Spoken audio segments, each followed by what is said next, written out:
شنیدید.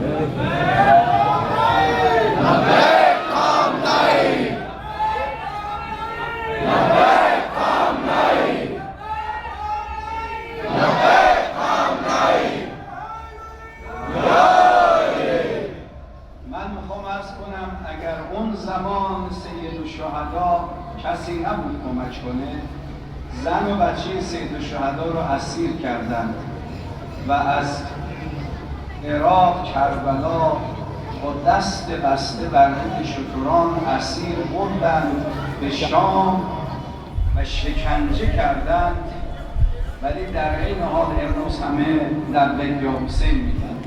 मैं फिर आपकी खिदमत में कह रहा हूँ, तारीख इबरत लेने का मकाम है, तारीख दर्स लेने का मकाम है। करबला में हुसैन तन्हा थे, अकेले थे। हुसैन की शहादत के बाद हुसैन के अहले हरम को असीर कर दिया गया।